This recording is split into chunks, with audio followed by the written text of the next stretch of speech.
reach your full potential. So I felt and it was a lot introduces easier. different feeling. Different feeling. I mean, I always thought it was easier to add it in than it ever was to take it away. Yeah, I think so really the lesson learned here is just like focus on the rider more than focusing so much effort on the motorcycle itself. Just make it work on your technique, work on yourself first before you start doing a lot of work on the motorcycle, right? Yeah, for sure. If I'm feeling good, I'm going to go a lot better than if I screw in a bunch of TC or whatever. Actually, I usually end up turning all the TC down. Even on my super bike, I ended up turning the thing down at pretty low level, but then again. When I was racing, I ran less than most. Yeah. and I can't emphasize the level, how important it is to get some rest, to get some sleep the days before that you're riding. And sometimes it's not possible, but that makes a huge difference. Nutrition, food, everything, the right mindset, maybe less stress, all that is going to be contributing to how you ride that day. Oh, okay. On that note, then don't have kids or get married until you're done racing. There you go. Come on, man. I got faster after I had kids. So are you saying, running Josh, from them? You would be so much faster? Got faster, more focused. Had my best season. Chris run. Yeah, it's not pretty these days. Don't tell Jake how many excuses I've given him on that. So, Jake, are you there? I'm here. Okay. You're just story because they're just describing me. Well, let's go to Jake because he's been the quietest. Hey guys, let me jump in really quick before we move on to the next one. We have a bunch of live viewers here. Just want to do a quick shout out to everybody. Some of the names here. There's Joe LaCroix, there's Ken Manning, there's Robert Donahue, Michael Petrullo, Nabil. Nabil's all over the place on the board. Hey guys, Nabil finally get his MV broken in. Aaron Asher, Michelle Croton. Hi, Michelle. It just keeps going here. We got Mookie, one of our instructors. And we got some questions here. We're gonna hit you guys with some questions here pretty soon, and we'll have one of these participants join in with us here. Thanks, Ademar. So, Jake, you're not getting off the hook. We're not diverting. Jake, I like what you're doing with your background. It's a very good background. Yeah, well, you're showing off your pool, so we got to show off our pool. Right. Love it. Too nice outside. It's like 85 degrees up here. Yeah, I just had to get somewhere quiet. Lessons learned. Well, it's funny because, Imad had this idea for this QuranTeam to have lessons learned. And he says, hey, guys, find a photo from your racing, and let it tell a story. And so, I don't know, maybe an hour ago, he starts texting all of us like, hey, blah, blah, blah. Meanwhile, I'm in the bathroom trying to prep it to get it painted that I was supposed to already have it painted, but I'm a little slow. So I'm like, I'm just going to wing this thing. And so all of a sudden, Ulrich starts sending all these pictures from 2004. I think they're all from 04. They're all 04. It's Toye. So Toye, smartest guy on this thing. Hey, dude, you got any photos from the Project R1 we ran on Road Racing World? Yes, I have a giant, actually, surprisingly, I have them all in a giant CD thing that's on my desk open currently. And it was open before you even asked the question. So I blew about 2 hours finding photos of all you guys today. And it was kind of fun. It was actually really fun. First, CU sends this picture right here. Okay. I'm the second guy in the picture with my foot pointed up in the air. Not sure where I'm going there. But you're going in the weeds, man. Mid-Ohio, that's his foot, not his you elbow. look like Jared and Marias behind somebody. Don't ride like that. So that's how my day started. That was the first race of the day because that was the FX race, right? So that's how it started, in the gravel trap, chasing Miguel. And then he sends this next picture, and I'm like, oh, yeah, I remember that too. So this is the Superbike race right after. And I got a little lead, not much of one, but just a tiny one. But I remember that day clearly because it was my second Superbike win ever. And so it ended up, I was out there riding around. See, this is even a better picture Chris got of me. He sent me that one. See, those Stick are to those. But the lesson learned there is, especially for these guys that are track day guys, that are club racers, even professional racers, that you can't let what's already happened affect what's going on moving forward. So many guys get caught in this rut of like, you know, and somebody asked last time, what do you do after a crash? Well, you just get back on the bike and you get going. Like, hopefully you figured out what you did wrong. But I mean, I knew what I did wrong. It was mid-Ohio. It was the keyhole.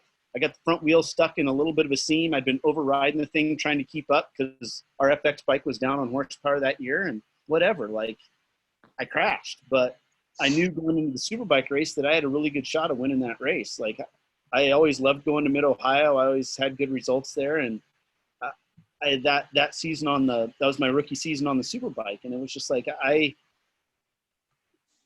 was more worried about riding my Superbike when I got on my Superbike.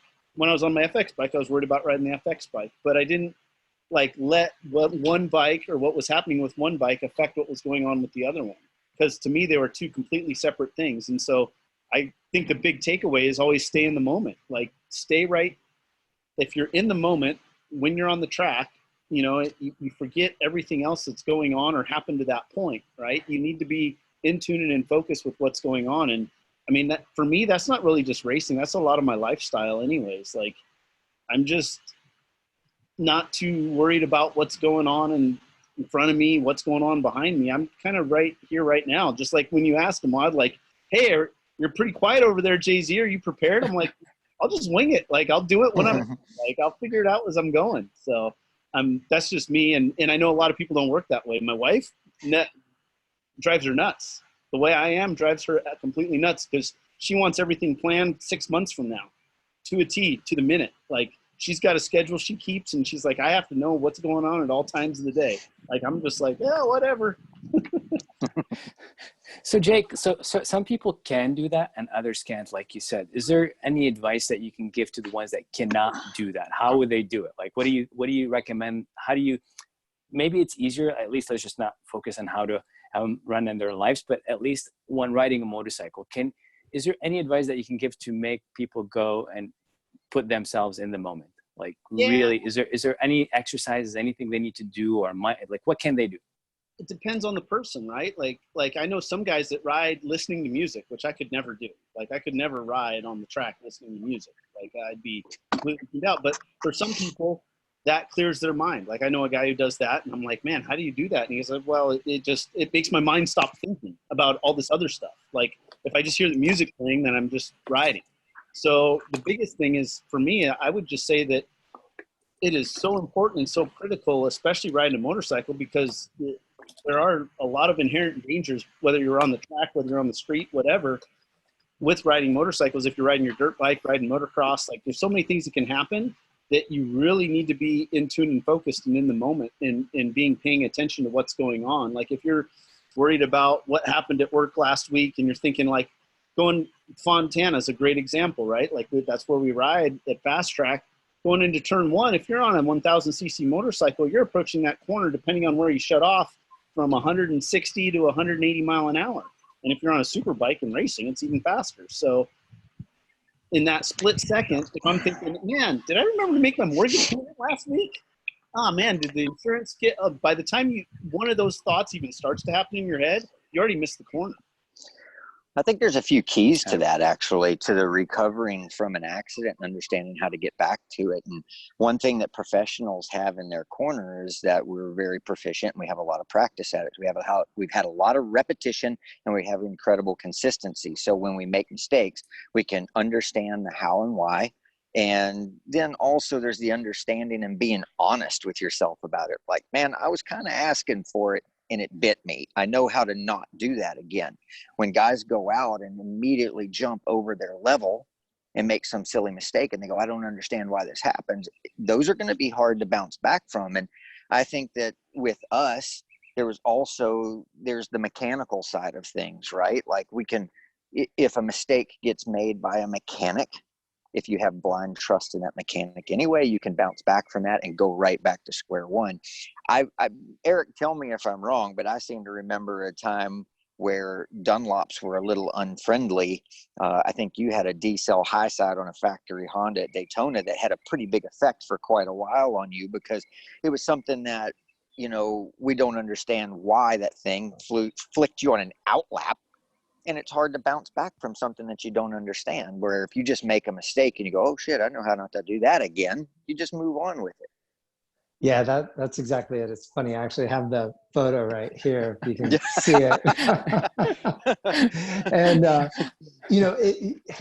if you don't know why you crashed, and you're foolish enough to go shrug it off and say, hey, I can just ride beyond that, you're a fool.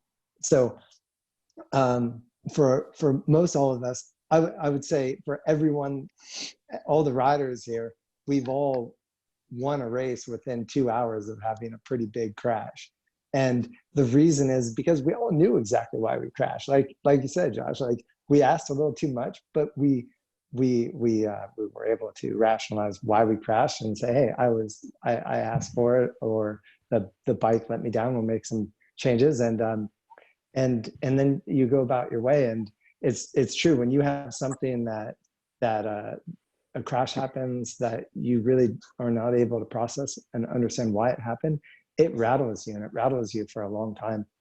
And everyone's fragile in that way. Like all riders are, we kind of want to continue to build ourselves up. And when you have a crash that you really just can't figure out why it happened, it can be a really big setback. So we want to kind of always know what we're asking. And then some crashes you just have to shrug off and say, well, I'm riding a motorcycle and it happened. But I would say, like you guys nailed it, if you know why you crashed, there's no reason you can't get up and win the very next race that you're entering in. And everyone here has done that. So it's what we do, as professionals. Well, I shouldn't say that. It's what we do to like process information and then use that information. It's part of the process. It's part of the work. Do our job. That's it. Yeah. Thanks. One of the things Jake did a good job at that day, right, is getting refocused on the next task. So he was in the weeds, hit the scene, came back, refocused, won the Superbike race, and trying to find that focus that you have. Some guys try to find something that's a little bit of a trigger for you, right? I had a lot of, when I was racing, especially the last couple of years of my career, I had a lot of stuff going on at the racetrack. And so, but I knew that when I could click my shield down and sit there for a second, then that's all going to go away. Okay. And I'm going to go ride my motorcycle right now and win FP1 or whatever. And I try to push, I listen to the same type of music every time, actually the same soundtrack for probably 2001 until the end of my career. But what was Taylor Swift? I want to hear. No, it's System of a Down, man. I put System of a Down on. It was an instant focus, instant trigger for me. And I'd listened to it during, while I was putting my gear on and right before we went. And then when I got on the bike and I sat there for a second and clicked my shield down, I was like, okay, we're going to ride a motorcycle right now. And that helped me a lot especially when I took on more and more responsibility for the team starting 2012 and actually 2006 and beyond. But 2012 is when I really, really ramped up. And I had to figure that out. It took me a couple of rounds. Like, okay, look, I got to really concentrate on this and get going. And then once I did, the results improved substantially that season. I could continue racing without it driving me nuts. So there's definitely things that you can do to practice that, right? Like there's things that you can, like Jake said earlier. Yeah, it's go not fall down a whole everybody. bunch. Yeah, jump back Fall down a up. whole bunch and practice. Like, can I get back on the horse right away? Right? But I mean, in all seriousness, I mean, if you, I think that it's like everything else. It just requires practice. If you can't be in the moment, just make that as a point that you want to practice being in the moment all the time. Like try to, whatever works for you. One of the things, Imad, though, is when, like Jake's saying, like when you're in that moment, you can't dwell on what just happened. Like I use the term, you have to flush it. A lot of students will be falling or whatever, and they might blow a turn. You got to be over that. You can talk about it, maybe figure out why it came to that point at the end of the session. But if you dwell on that turn or tuck in that front end or whatever it was during that session, you are so sidetracked. You need to flush it right then and you be in the moment of what's happening. Yeah. Which ain't going to happen nowadays. That's a really good point. Good point, Jeremy. So we have now, Chris, you want to go next?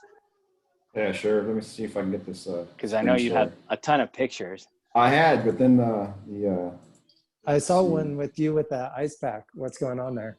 Oh, yeah. that's the lesson there. I don't think I have that to share. The lesson Take ice there with was Ice cream sandwich. don't clip the curbs, the lip of the curb in the fast chicanes at Button Willow before the last corner. Oh wait, Chris, your image was showing, but it's not showing anymore. Did you? Yeah, I showed the wrong one. Oh, okay. Going back. Hold on. Man, By for the a guy way- who looks like he sits behind a computer all day, every day. Whatever, guys. So this is a photo from 2009, and I'm in the thick of it with Holden, Damon Cudlin, and Jeff May. Jeff May. So 2009 was my first full season in Superbike, and you can see I'm a bit of a bigger guy in that photo. Unfortunately, still am right now. But that season was tough for me, right? I moved up to the big boy class. I'd been racing super stock and super sport before then. And yeah, whatever, dude. I think you were pretty far ahead at that point. Just having a good weekend. That weekend, last race of the year, last round of the year, last race of the year, managed to avoid getting a jump start that round. There it goes. Hey. Anyway, and that was a tussle over like eighth. That was, and it was one of those races where I discovered, hey, I can, look, I belong in this class. I can race in this class with where I'm at, my skill set and my talent. And reminded me, hey, and I still know how to ride a bike, because most of these guys have been kicking my butt all year.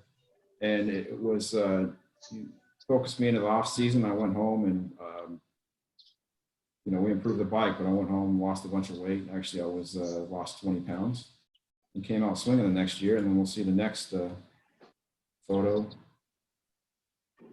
which is from New Jersey a year later.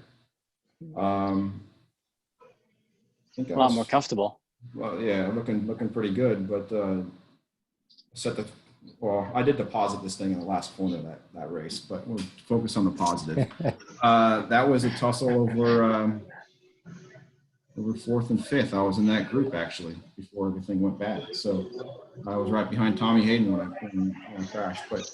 But my week in, week out results improved so much, and I made a couple changes to everything. And actually, shortly before that photo from Jersey in 2009, I started working with Jason Pridmore as a coach. And so even coaches need coaching it. And up until I did that, I was pretty resistant to getting coaching. And, my dad encouraged me to go out to work with JP a little bit and see what we can do. And with the high planes with him 2 or 3 times over the span, and worked with him, Chuck Waller and some other stuff. And basically we identified that I was rushing the corner.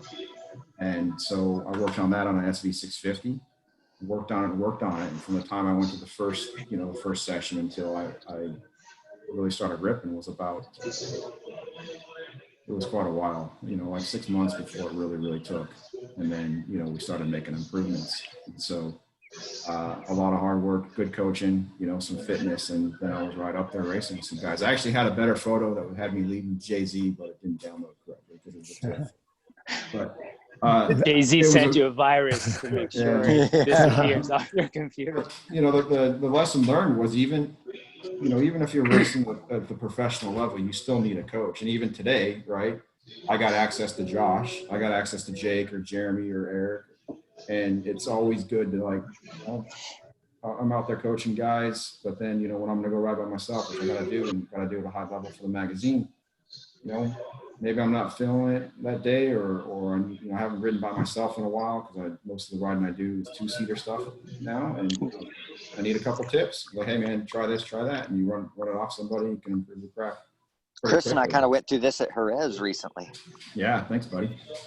Yeah, and Chris, really, even especially because you have you got to do those two up rides. I mean, that's you're responsible for somebody else's life with you too. So that's when you really have to be involved. And that's, I think, Chris, you always told me specifically how important that is to be in the moment. So that's great. But then now you're also saying that even the coaches need coaching, right? So it never stops. doesn't matter. So ego, we have to check at the door. Like we have which all is the extremely ego. difficult for a motorcycle racer. Yeah, extremely. But Well, you can't It's see yourself humbling. from the outside. You can't see yourself from the outside. So It's even humbling. for us professionals, there's a lot of things coming at you and a lot of things happening, and you've got only so much time to focus on so many things. So having another like person to kind of see things from the outside a little bit is always helpful.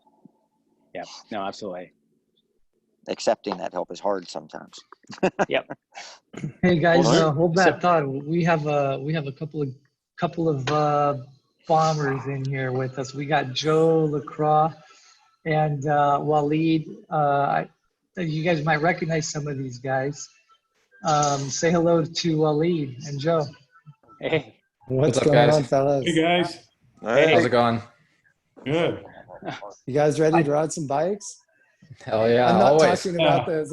where's Joe's face? Joe's a little Joe, shy where'd you today. go? I don't know. I'm watching you guys. What do I do? Joe, you gotta gotta tap right the click little- your screen Hit and start video. Start Yeah, video. you gotta Waleed. tap the video. What's All right, with let the me see. professional setup, buddy? Oh, okay. Man, I'm a vlogger in my part There time, he you is. know. Right, there I am. Joe, There he is. That's ready the to Joe ride that some we know. bikes? There you go. That's me. Right. I know we But have the- one more show and tell here, but Waleed, did you have a quick question we can throw at these guys? I can start with something. It's good to see all you guys, by the way. It's been a little while. So one of the things that I was interested in asking you guys, especially all of you together, which is a not very common sight, is from a training aspect. I know in the past you guys have talked about, you guys go cycling, running, whatever it is you do to stay in shape and things like that. But from the aspect of somebody who's just looking to club race or be a good track day rider, and obviously work as far as I can, from starting late in life, I guess. What are the goals you guys focus on when you guys are going to go train? I mean, you go cycling. I mean, that's easy to say. I ride a bicycle, but what's your goal when you go out and do that? For example, what are you trying to accomplish? What are you trying to, what's your goal that day? What helps you better on the bike? I mean, just riding a bicycle is broad. Is there anything specific or anything, what kind of goals and how do you come up with them? What is it you're trying to get out of it from each facet of the part of training you're doing? Like I saw Josh recently we at Supercross, we were talking about him out at Supermoto track, and I was just shocked when I saw him out there, and he's like, oh yeah, I don't even, it's just kind of, it was okay. But he's just absolutely ripping, flying out there like he's done it every single day for the last year. And so how do you get to that point? What are your goals? How do you get so comfortable other than just obviously time in general? If you're looking at training, right, it kind of depends on your personality. So like at times I used to spend a lot of time riding bicycles with Josh actually. And anytime I rode with him, he wasn't a structure guy. Right. So whereas I'm a structure guy, I like the structure. I would go out there and I'd find a hill and I'd go back and forth, and then I'd feel like I accomplished something, which means doing hill repeats or whatever. And so that was just my gig. I liked the structure of the training. I liked when I would do, a rowing exercise, right? I structure my rowing exercise out to do a warm up. I love high end intervals and then a cool down, then I'm done. And I felt like I accomplished something in that particular session. So same thing on the bicycle and most other training, whether you're doing, HIIT workouts or whatever. I like to have some structure. You feel like you've done something with your time and then you're done. Whereas other guys, they just like riding their bike and they let the terrain dictate the workout. Yeah, I think structure gets in the way. I think structure absolutely gets in the way. If you're talking about training and making yourself better, doesn't matter if it's in the gym or if it's on cycling or whatever, it's always putting it up against yourself and how much are you going to suffer. You have to put a little bit of pain into that thing to get a little bit of reward. So you're for sure. Farther. But what I mean is more specifically, like if you're, listen to a motocross side. I mean, motocross guys will say, hey, don't lift a lot of weights. Don't. That's not a focus goal. Well, it's that's very actually specific. A negative. All that stuff is extremely specific on your body type and your overall makeup, and definitely having a professional dictate that to you, which, all of us have been in contact with them and one, time or another, but whatever works for you is going to be different from all of us for sure.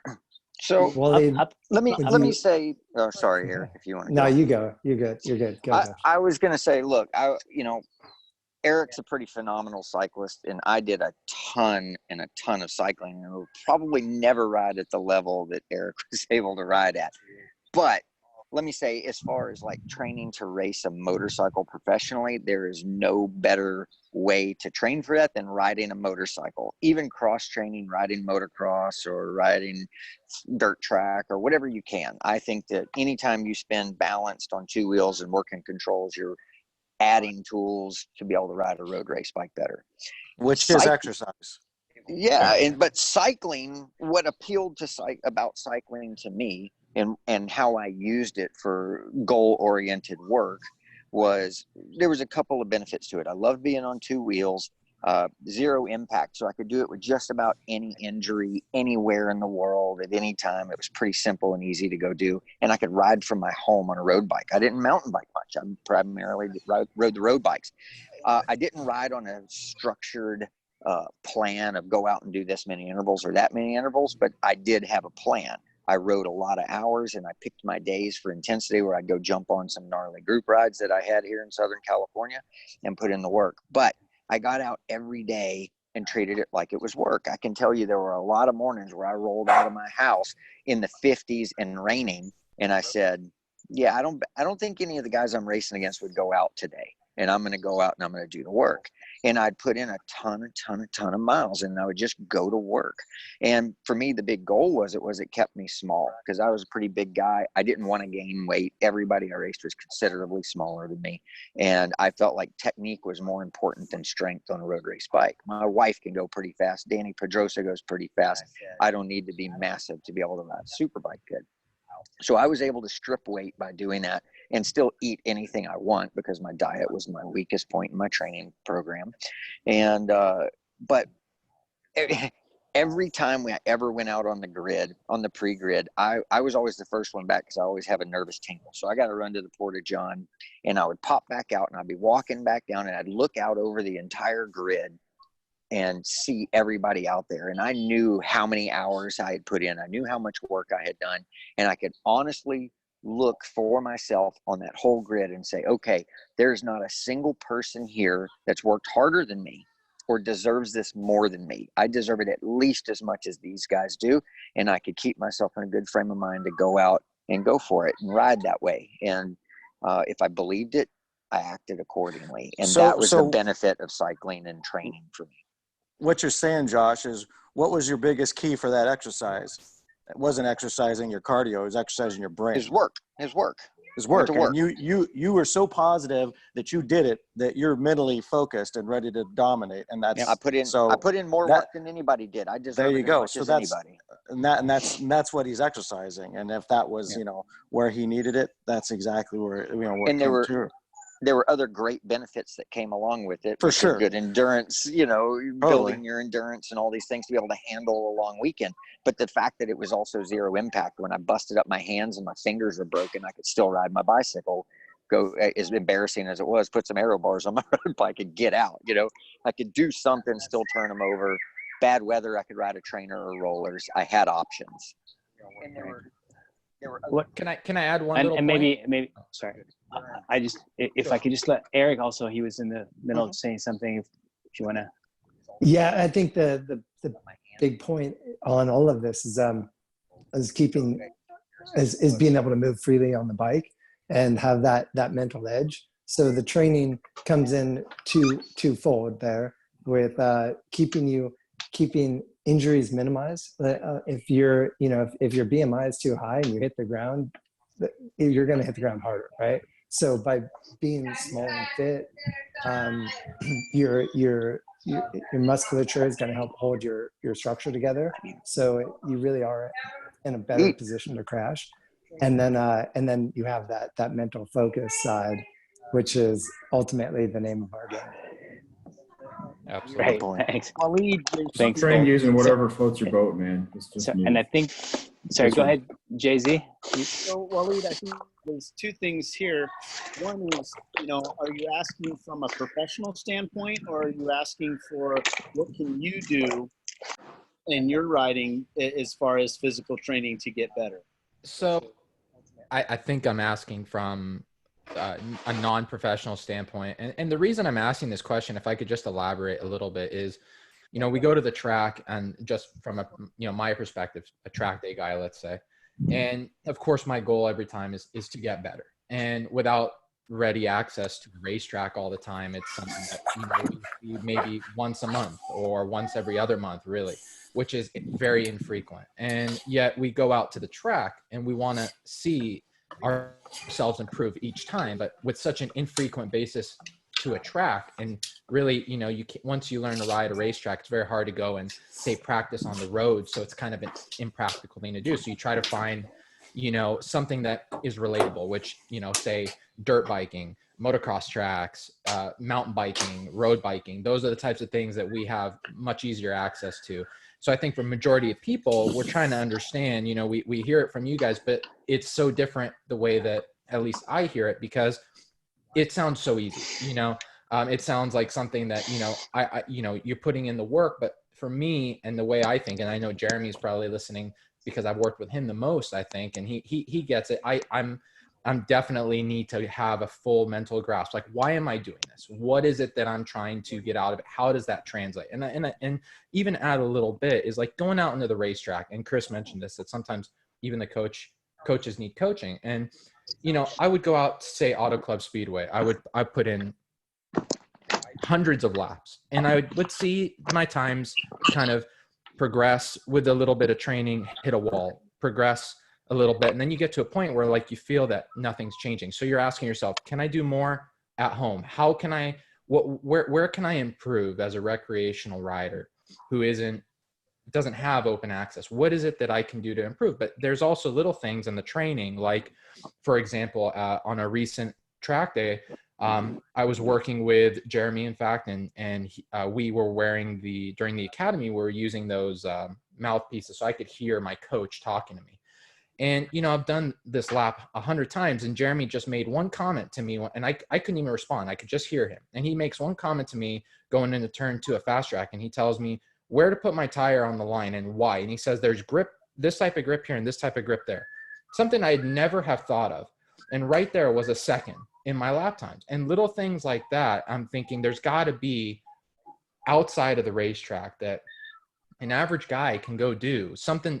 Is it when I meant cycling wise, should I be focusing on, as Josh said, putting a ton of hours on the bike? Is that more beneficial? Should I be looking for hills and just trying to, do intervals? Like I've seen a lot of the moto guys practicing where they're just trying to, do heavy intensity. I'm trying to figure out a focus and what's going to translate the best, if that makes sense. Well, if you're looking for an answer, there's twofold there, right? There's one is from a mental side, and two is a physical side. So, there's two things that you need to be training for, and that's where it kind of gets a little tricky, because you have to analyze yourself to understand, like, do I need to be in better physical shape, or do I need to be in better mental shape to, be able to open my field of vision to see those types of things that JT was talking about with you on the track. So yeah, Jake just nailed it. You need to specify what is your biggest deficit. I mean, JT, for me Jay-Z personally, nailed it.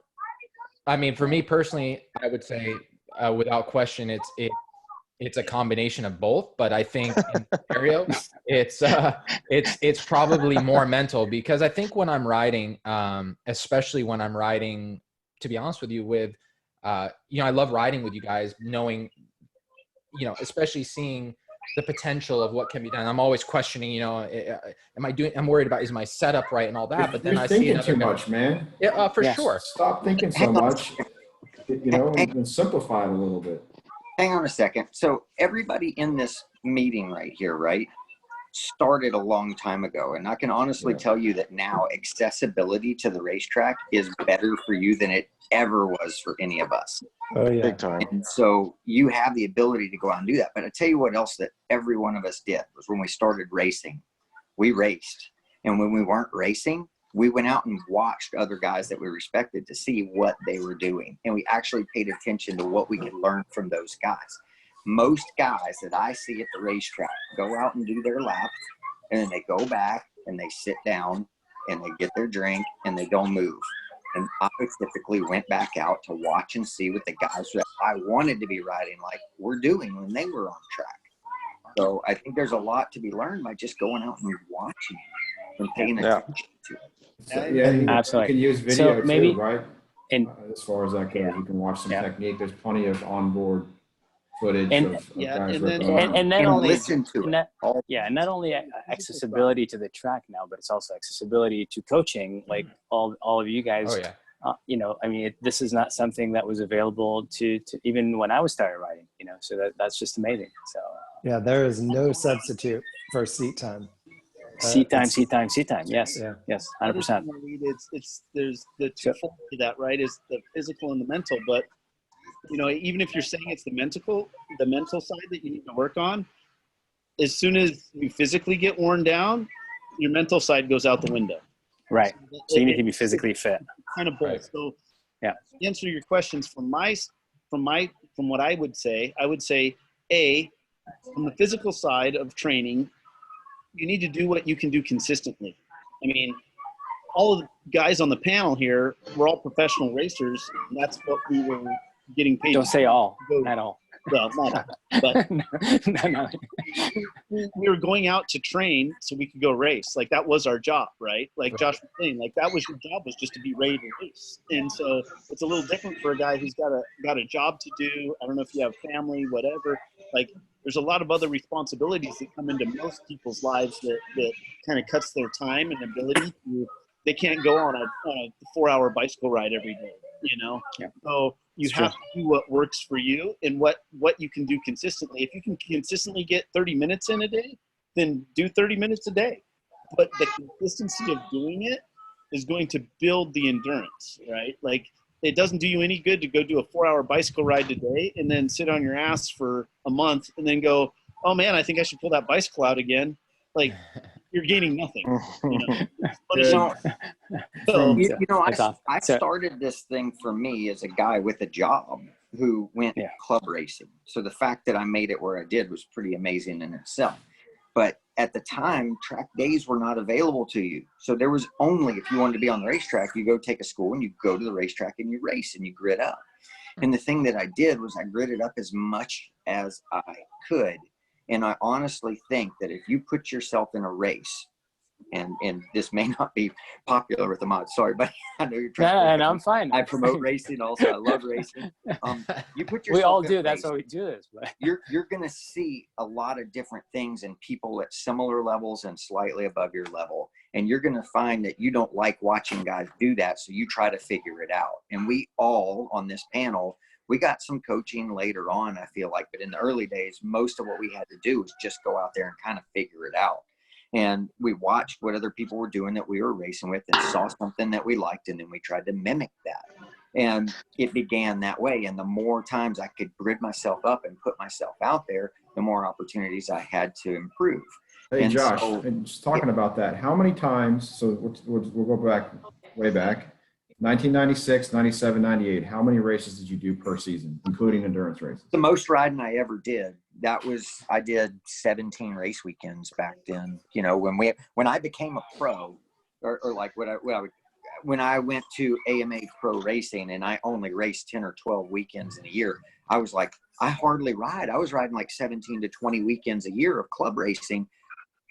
We had contingency money to chase, but to survive, but I was gridding up 3 or 4 races, 5 races a weekend and every practice. The other thing about that was I would go out and push myself extremely hard, and then I would have time to come back and evaluate what I had done, that other people were still doing things better, and that I needed to go figure out X, Y, and Z and figure out where those let's call them dead spots or areas that I needed to focus on were happening, I could reflect on that and then put it back into practice real quickly in the next race.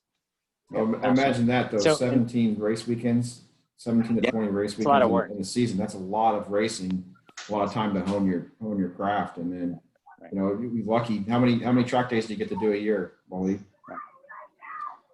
How many track days we was all I got doing? fast. Yeah, how many you get to go do a year nowadays? How many times do you actually get on your motorcycle and ride it at the racetrack? I mean, well, right now I'm not a lot, but Yeah, fair enough. No one's riding right now. All of those are 2 Yeah. or 3 day race weekends, you know? Yeah. Yeah, and So- and I another think- thing I think it's even bigger than that is when you actually line up, the mentality that comes out is way different when you're doing a track day. Way different, question. and No you're question. able to, you know, you're able to dig deep and find out what your ability really is, as opposed to cruising around and watching your buddies. Yeah, no Yeah. question. And Fun I too. think actually Josh said a lot of things that I think he's dead on about, especially being, you know, call it lazy in the pits, which, you know, come in and you just kind of sit and, you know, moan about the bike or something that went wrong. And JT, you're about this too. You know, you kind of always tell me like, hey, shut up and don't talk about it right now. Like, let's try to move forward on it. And that's every person has their own, Demons. yeah, exactly. And Yeah. but it's great advice And- because it definitely makes Yeah. a huge difference. And honestly, working in the academy and in the training programs, for me at least, was huge because I needed that guidance personally. I don't think I could have gotten where I did without that. But racing was a totally different animal too, because you start to realize a lot of mental game that you were either way overthinking, which is, I think I do a lot of probably, and definitely realizing that, you know what, it's not near as bad as you thought. And there, a lot of the things you thought you were really bad at, you weren't. And then you could actually, you actually had a lot of things that you didn't even consider to work on now. And that made you goal oriented too, in a way. Well, times have Yeah, and changed. just They've for the gotten more sake of time, complicated. sorry, just for the sake of time, I think, because I know I asked you guys like last time for half an hour and I always extend it. So I'm really, really sorry, but I hope you guys are okay with staying a little bit more, because I want to ask Eric what's his lessons learned, and we didn't have a chance to ask JT what's his lesson learned yet. So maybe, do a and then screenshot for you, we'll go. So let's go. JT has been awfully quiet today, so let's Man, I'm chirping let's it. hear. I haven't heard the F-bomb yet today. Well, There you go, there, buddy. and I there have a it question fucking for Jeremy goes. that'll get What him. is that? Is that a light? That's a Were you- light. Is that at That's a night? street bike. Oh, Yeah. Superbike grid. Super bike Okay. grid. So I don't know. My lessons learned is a bunch on this. So obviously, with me and my mouth, it's usually a little bit loud and obnoxious. It usually gets me in trouble. This particular one turned out to be one of the most fun years I had. This whole thing started doing a magazine test for Road Racing World. It was the 04 R1. It just came out, and it was an amazing bike. And me being just cocky as usual was like, oh, this thing's so good, I'll put it on the third row of a superbike grid. And I was just, probably just giving Chris shit because I was faster than him during the test or something. And, Like you don't got talk, that test? you don't talk shit at all, and you don't play Yeah. games at all. We don't. But, know anything. yeah. But then I got a call on Monday from JU saying, hey, Yamaha, hey, this is JU. Yamaha wants you to do that. I'm like, oh, shit. And at that time, I had just kind of been slowly getting up to speed. I had just gone to Macau, and I was starting to have reputable pace, but not in the mix. And I thought to myself, man, that's a dumb idea. To grid up a completely stock street bike on a superbike grid is, How fast are you going, man? You're in front of the guy with the pink bike. yeah, I'm sure. Exactly. Come on. I'm gonna hope that was practice, but I was thinking, this is a bad idea, and the premise was, dude, the headlights actually aren't on right there, but the headlights were in it, the license plate was in it, the stock pipe was in it, everything was in it, including my dog's barking. What So, class was this, JT? What class is this photo? We actually gridded up on Superbike. Superbike. So I looked at the results just last night. Eric was second qualifying, and I think Jay-Z was on the box with Eric at race 2. But long story short, I missed during qualifying, missed a third row. The second race, I ended up getting an 11th, which technically would have been third row, and took a completely stock street bike up to a pretty competitive level. And kind of along the same stuff that Josh was saying, the technical part of it, it's a big benefit, no doubt about it. But if you get that mental state to where you don't feel like losing, or, you know, maybe you get passed 6 times down the straightaway and then you hit 2 people in the turn, it's so much more rewarding. You know, so don't do that. Yeah, don't do that. But it was one of those things where it was like, it sounded like, you know, you're screwing around, you know, making jokes with your buddies. Turned out it came to fruition. Turned out it was probably a bad idea, but ended up being probably one of the most fun years I had on a bike, and definitely gave me a springboard to a whole lot of things. So it was an epic magazine story too. The whole series was epic. So what's the lesson, available, by the way? JT? What's that? Sylvia, I said, what's the lesson learned then? How do you just go out there and have fun? Because that's also 100%. Yeah, go out there, be fun. You know, for me, the lesson learned was, you know, you be yourself. If that's a little bit rude or a little bit cocky, then it's, you know, it's got you so far, so long. Maybe that works. And keep the fun, and maybe not overthink it, Waleed, as that was a completely stock street bike. I still have the stock pipe and everything. I mean, we did the minor of safety stuff. We did put brake lines on it for safety, and then we had to fill in the lower to meet the rules. But other than that, the thing was stock. And I mean, it was broke some hearts that weekend. And you have the license plate holder. So did you have a license plate actually? And they wouldn't let us put it on. Yeah. But the bracket was on there. Yeah, the bracket was on there with the reflector. Yeah, with the reflectors, everything. It was amazing. Oh my God. That looks awesome. So when you talk about being strong mentally, you know, you get passed by somebody who has their bike like that, and you're sitting on this like bike that's completely decked out for racing. It's pretty humbling, right? It's yeah. I mean, so then you mess with the definitely go either way, for sure. It could definitely go either way. Yeah. Now I'm saying for the other rider, like the other rider, they're gonna say, "Oh my God, this guy's passing me with a license plate there, and the lights are on." So, hey guys, what am I doing wrong? Question that sort of peels off of what Jeremy said. Can I ask that? Yeah, absolutely. Go ahead, Joe. Joe, good to see you. Good to see you, Joe. Oh, by the way, Ademar, repeat after me. La Croix. Le Croix? Le Croix? Oh, Le Croix. Okay. Le Croix.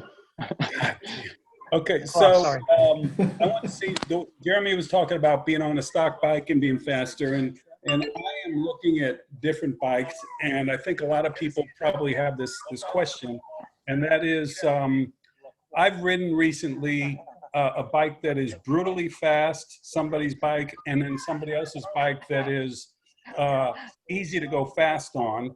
And I'm thinking that I'm going to end up buying the one that is easy to go fast on. Being on a stock bike and being faster. I am looking at different bikes, and I think a lot of people probably have this question.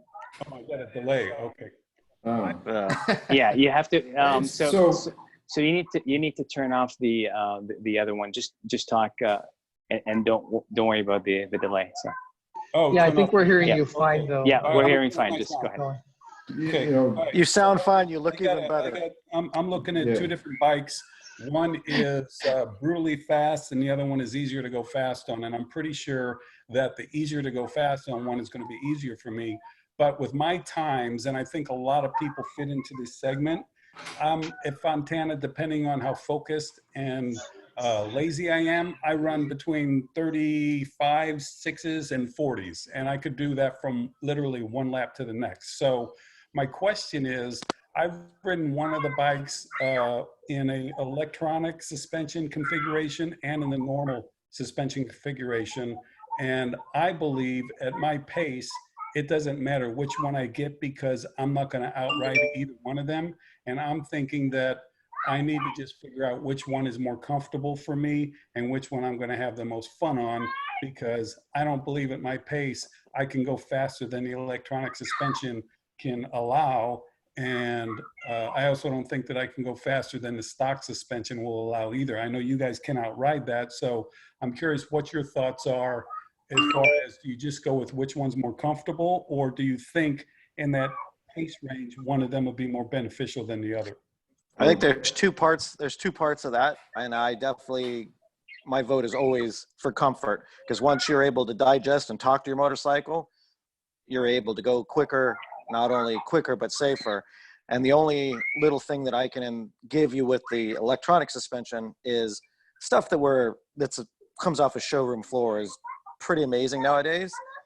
The only thing with electronic suspension is the possibility of giving you, kind of like what Josh was talking about with the TC, a little bit of false information. It could it put you in a safe riding zone and for your speed, but maybe the information that it gives you might not be the same as a standard setup bike with really good suspension. So there's definitely a difference in feel between definitely conventional suspension and electronically controlled suspension. But I mean, there's some advantages to electronically controlled stuff, which is, you can have some damping changes on the fly, and it'll help you. Some of the stuff's event based, and you can turn it to the point where it's it'll only change the setting for you. So, and it depends on what the brand, right? The Showa stuff isn't as good as the Olin's electronic suspension, and then the BMW guys made a step with theirs this year.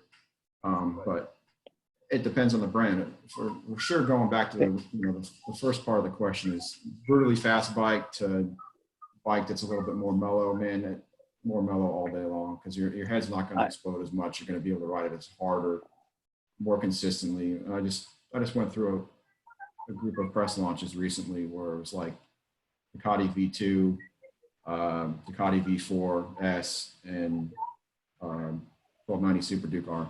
And probably the V2 was the easiest one to get around the racetrack. Actually, it was R1 than V2. But the V2, it was, it's pretty, actually, it'd be categorized as a super bike from like the mid 90s. But close to 1,000cc twin, and it's pretty easy to ride around the racetrack, and there's a lot to be said for that, especially that middleweight category where it's like 750s and 800s and stuff like that. Man, they're fast enough to get around the track, but they don't explode your head, and you can keep riding. Get a Ninja 400. Yeah. And actually, what I really think about, for me, I always go for comfort first. So if you're comfortable on a bike, then your head is in the right space. Then you're going to be able to enjoy it more, and then you can have fun, be yourself, and then you can be faster anyways. So yeah, I agree with mods. Realistically, Joe, like the bike that you're going to have the most fun on, that's the most fun for you to ride, that's the bike for you, because unless you're worried about racing or something like that, ultimately it just comes down to what you're going to enjoy the most. And I think for a guy in your situation, I'd be like picking the bike that, to me, that you come in smiling every time you ride it. That's the best bike for you.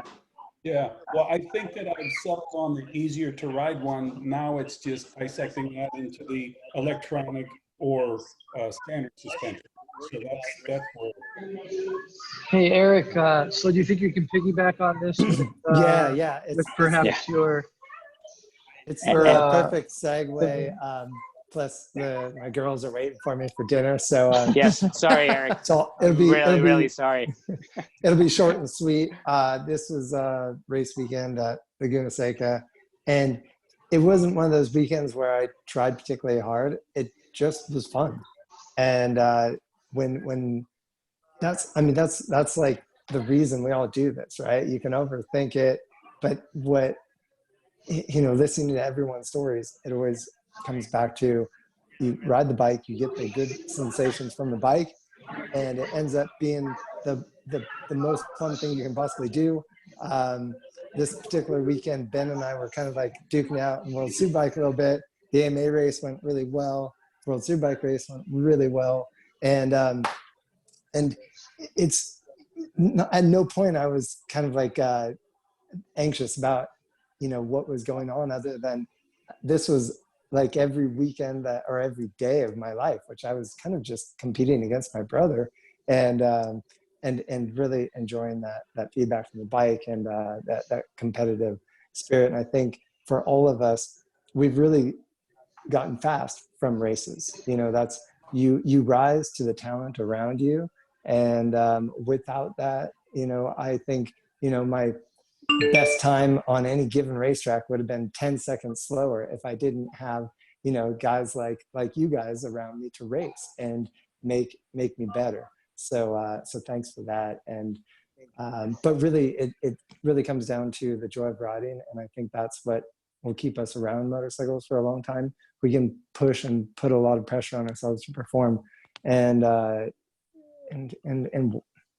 we'll probably leave the sport and be a little unhappy with it, or we can take our really good days, build the momentum that Chris explained from his you know, a 9 season to 10 season, where, you know, you have these little building blocks and you go, okay, this was a great day. How do I build upon it? And I'm assuming that, you know, that great day that Chris had was just a fun day on a motorcycle. And it's like looking around going, I'm riding with all these heavy hitters, like, and then that momentum carries you into a really successful race meet ahead. Or hopefully you're still riding the long senior level like your dad and still hauling ass and kicking your guys' ass. So Yeah, his dad's amazing. I'm hoping to get to that level. Hey, Yeah, Well, Dave is absolutely, like super 100%. next level. 100%.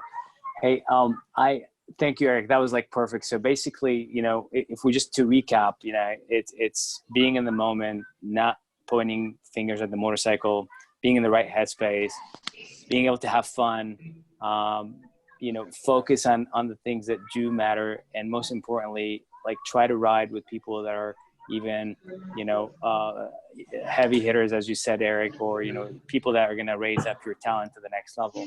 And all these are going to be ingredients to just help you become a better rider, regardless of what level you're starting from and what level you're going to, right? Does that kind of summarize? It's a great summary, but most of all, make it fun. Like Make it fun. we do this 100%. for fun. 100%. Why did we all start riding in the first place? And just talking about, and also one more additional thing is, like, doesn't matter what level you're on, you can still need coaching, you know, whether you're at a top racer level, you still need a coach.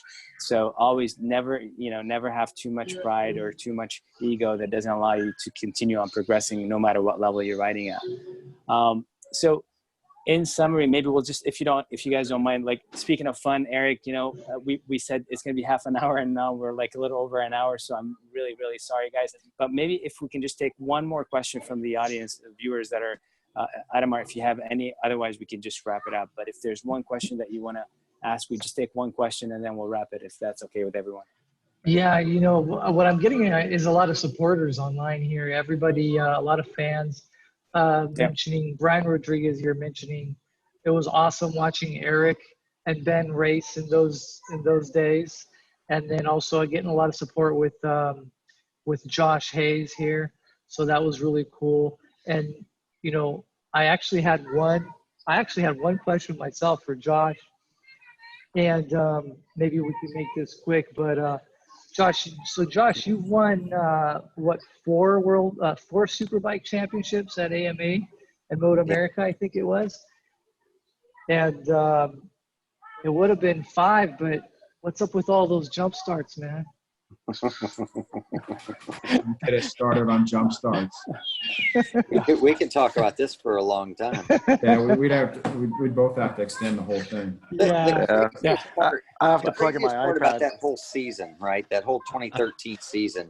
There was a list of comedies that had happened, and the rules changed every weekend or every other weekend on how they would police a jump start. Sometimes during the weekend.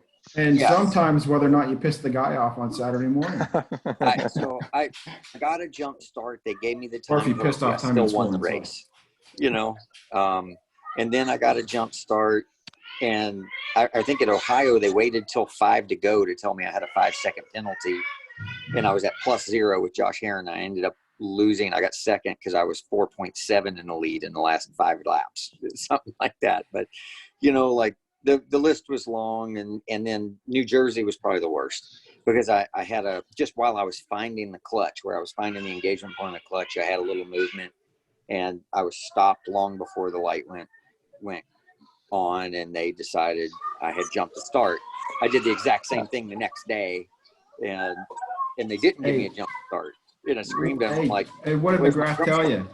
Yeah. Hey, what did McGrath tell you after that? I don't even remember. It's amazing the guy's still in racing. But anyway. I think you could just say your reaction time is too fast. You know what's going to happen in the future. No, it was something more than that. But that being said, it had a lot to do with finding the engagement point. Like my process when I got to the thing, and when Beth was walking off the grid, you'd put the bike in gear, you'd let the clutch out till it started to pull, and I used both feet on the ground. And Jim Roach made me, my crew chief, forced me in testing over the offseason to learn to start with my foot on the rear brake. And I was never comfortable doing it, but I had to learn to do it so that we wouldn't go through this process anymore. And so I changed my routine, and that went away, but I also didn't have to deal with the other things that were coming along with it anymore either. So it was a bit of a mess. And I think if there was a trophy for the most #1 trophies given back to people the next day, I would have the record for that, unfortunately. That was a lesson learned for me, actually. When you're that much faster than everybody else, just let them go first. And then it wasn't about letting the clutch out and jumping the start. I think I did that one time and ended up winning the race anyway at Barber by 6 or 7 seconds over my 5 seconds. It was a little more devious than that. It wasn't as black and white as you think. So yeah, it wasn't that simple. I'd hate to end this as, speaking of fun, we can be here all night, and I really thank you guys again. So Josh, thank you so much for making the time. Say hello to Melissa and Hawk for us. And are they around? They want to say hello, or? They're good? Down bottom. They're eating. We could just hear them, I guess. You could probably hear him now. I hear in the background. So thanks so much for joining us. Good seeing all you guys. Jake, Chris, Jeremy, Joe, and Waleed. Thank you guys. And Ademar, thanks for doing all this great work. So thanks, everyone. Have a great weekend, and hopefully we'll do this again soon. Yeah, all the best. Stay safe out there, thanks, guys. Bye, See you everyone. guys. Thanks. Shumi says hi, Keanu. Shumi says hi, Keanu. Imad. Hello. Oh, hey, Keanu. Right on. All right. Peace out, everybody. Take care. All right, see ya. Thank you, guys. Thank you. For doing all this great work. So thanks, everyone.